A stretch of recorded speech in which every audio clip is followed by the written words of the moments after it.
बच्चों आज हम लोग पुनः एक्सरसाइज 4.2 का तीसरा नंबर सवाल बनाने जा रहे हैं। इस सवाल में कह रहा है कि कुछ आंकड़े दे दिए गए हैं, उसका बहुलक और माध्यक निकालना है। आंकड़ा कुछ इस प्रकार है 38, 42, 35, 37, 45, 50, 32, 43, 45, 40, 36, 38, 47, 38, 47। इस आंकड़ों की कुल संख्या मिलाया जाए तो 1, 2, 3, 4, 5, 6, 7, 8, 9, 10, 11, 12, 13, 14, 15। आंकड़ों की संख्या 15 हो जाता है, मतलब n बराबर 15 और 15 एक विषम संख्या है। तो देखिए माध्यक निकालने के लिए सम संख्या और विषम संख्या के लिए अलग अलग सूत्र का प्रयोग होता है ना जी।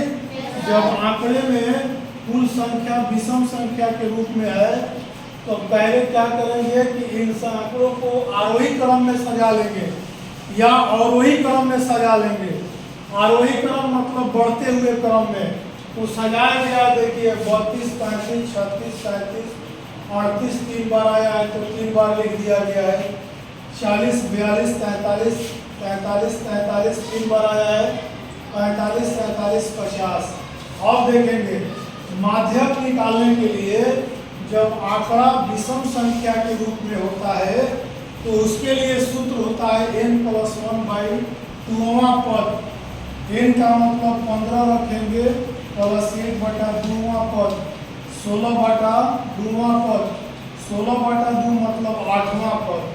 अब देखेंगे जो आरोही क्रम सजाया गया है उसमें पदों की संख्या पर 8 जो आ रहा है, 8वां पद पर जो संख्या आ रही है वही उसका माध्यक होगा। जैसे देखेंगे 32, 35, 36, 1, 2, 3, 4, 5, 6, 7, 8। 8वां पद पर क्या आ रहा है? 40। 40 इसका माध्यक हो जाएगा। बात समझ में आया?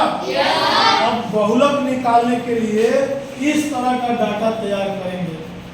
अंक मिलान चिन्ह बारंबारता, अंकों को जिस तरह से आरोही क्रम में लिखे थे लिख लेंगे। अब देखेंगे कौन सा अंक कितना बार आ रहा है तो उसका मिलान चिन्ह के रूप में लिखेंगे। 32 एक बार, 35 एक बार, 36 एक बार, 37 एक बार, 38 3 बार, 40 एक बार, 42 एक बार, 43 3 बार, 45 एक, 47 एक बार, 50 एक बार। कुल मिला के या इसको अंक में लिख देते हैं तो ये बारंबारता संख्या के रूप में लिख दिया गया अंकों के रूप में, ये 15 है। अब देखेंगे सबसे ज्यादा जिस संख्या की बारंबारता होगी वही उसका बहुलक होगा। 3 ज्यादा बारंबारता है तो यह किसका है? 38 वाला। और यहाँ 3 43 वाला। तो 38 और 43 तीनों दोनों संख्याएं इसका क्या होगा? बहुलक होगा।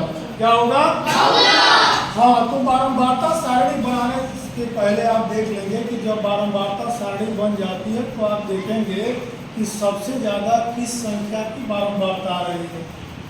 ज्यादा वाली बारंबारता जिस संख्या की आएगी वही संख्या उस पूरे आंकड़े का क्या हो जाएगा? बहुलक हो जाएगा। क्या हो जाएगा?